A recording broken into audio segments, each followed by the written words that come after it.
I often get given cars to try out for a little while. Mercedes hit me up recently. They said, what would you like to drive? I said, well, I've got a G-Wagon, I've tried the AMG GT, pretty much tried everything. Can I have a Project One? They said no. So instead, I asked for a S63 AMG. The S-Class is often a car you wish to be chauffeured around in. Somewhere where you can live your comfort London traffic dreams.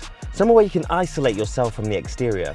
However, in the S63, this isn't probably where you want to be. Throughout history, the S-Class has always been a technological tour de force, showing what me and you will have in our cars in about 10 years' time. Often they've used it to debut new technologies such as night vision, ABS brakes, and adaptive cruise control. Mercedes have always been at the forefront of technology in the automotive industry, and the S-Class has always been the platform they use to show it off. However, in today's age of technological fixation, other manufacturers have caught up. A lot of the Chinese brands are now providing the same experience technology-wise as to what Mercedes can provide to you in an S-Class. So that means Mercedes have had to change their approach and do something a bit different.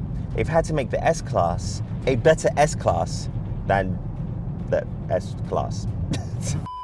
So to make the S63 different, Mercedes have done one interesting thing. Well, they've done a few, but this is probably the most interesting. The powertrain is no longer just an internal combustion engine. It is now coupled with a hybrid system as well. I know everyone sighs and everyone's like, oh no, hybrid, oh, they're gonna try and save the polar bears. However, Mercedes don't give a damn about no polar bears because this hybrid powertrain is solely for performance. So this new S63 has 790 horsepower and over 1,000 Newton meters of torque, provided by the internal combustion engine and a hybrid assist system as well. The hybrid system comes with a 13 kilowatt battery, which has its own 2-speed gearbox, similar to what you get in the Taycan. Mercedes have rethought how manufacturers are implementing hybrid systems into their cars, and they've decided to go down more of the performance, more of the Formula One route with what they've learned in that market. So that means that this car's hybridization isn't to benefit necessarily the efficiency of the car, but to benefit the performance. The S63 AMG I've been given is a really interesting color. I believe it's called something like red. But my favorite part about the car is if you come to the side, you can see the wonderful polished wheels that this car's been optioned in. And I loved polished wheels, so much so, I'm getting polished wheels for my 918 Spider. But behind the polished wheels hides a little secret. Carbon ceramic brakes on an S-Class. Does that make sense? No, but they've done it anyway. The rear of the car is supposed to be where the magic happens. Wait, what? Oh.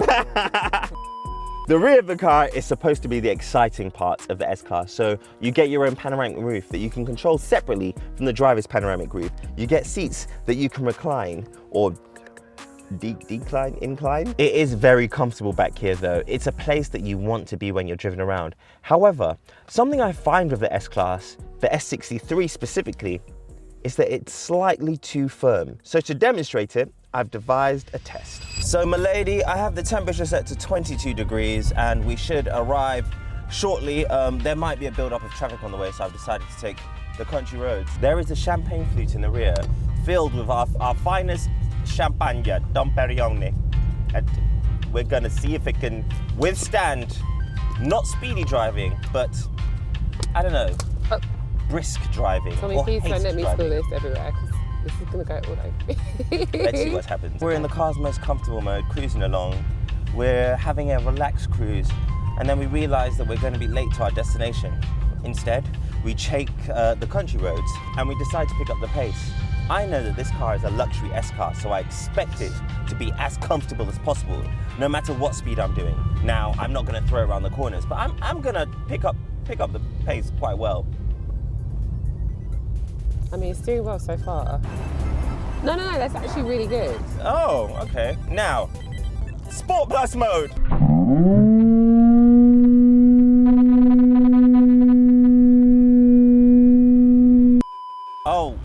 Oh no, the car's slowing down for some strange reason. Let's see what's going on. Oh. Jesus Christ. Water still doing okay, my lady? It's actually doing all right, thank you very much, sir. Thank you. I'm having a wonderful time. Oh, emergency stop. And the champagne is still in the glass. So, you know what, Nathan?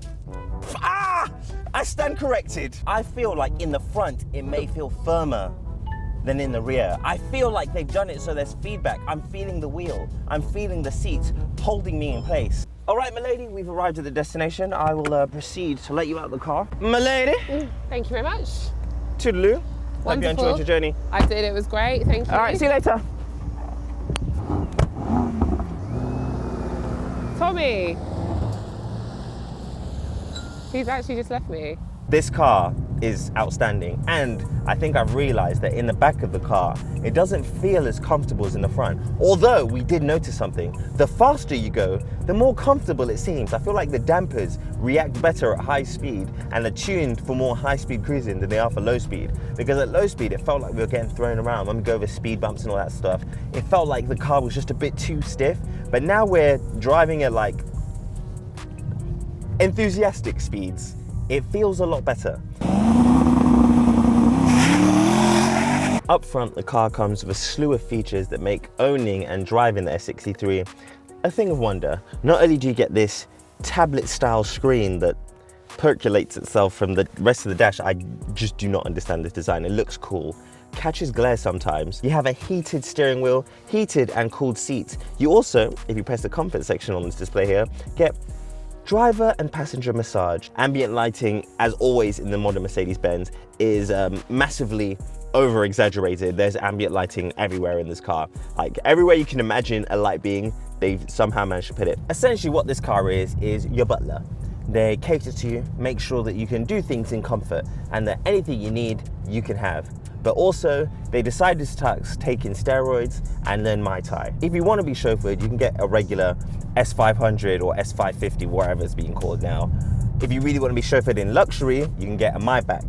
If you want to enjoy driving your S-Class, if you want to carry your family around, and if you want to be able to look sophisticated and look understated when you turn up at a function, the S63 AMG is probably what you want. I've enjoyed driving it, it's great. It does have its issues, and that brings me on to 3 things I hate about this car. The first thing I don't really like about this car is that the suspension, albeit great at performance driving, I wish it could go a little bit softer when you're just cruising around town. Back in the day, the S-Class used to have a clunk. It used to have a worthiness to it, but now the doors feel light and almost hollow, although it's not as bad as the EQS. They are literally like paper thin. If you need to go away for a trip, don't count on going away with many bags because the boot space is tiny. There's so much space that's been taken up by the hybrid system that you can get a charger and a bit in there, which is a shame. But we've got the negatives out of the way. Now here's the first thing that I love about this car.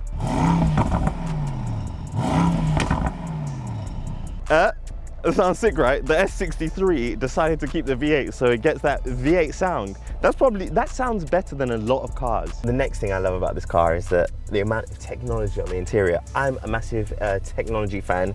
You've got heated, you've got cooled seats, you've got massage seats, you've got bolsters that keep you in your seat when you go around corners, you've got wireless charging, you've got an infotainment system that is probably the best infotainment system in the whole industry. And the final thing I love about this car, the performance. This is a true autobahn motorway cruiser. Top speed of 180 miles an hour, 0 to 60 in around 3.5 seconds. There's not much that will get you to your destination in this amount of comfort and style. So, what do I think of the S63 AMG E-Performance? Well, I think if you want a car to be comfortable, to be driven around in, this probably isn't the car for you, because this car is better than that. If you want an S-Class that you can drive your family around in and that you can enjoy driving, the S63 AMG is amazing.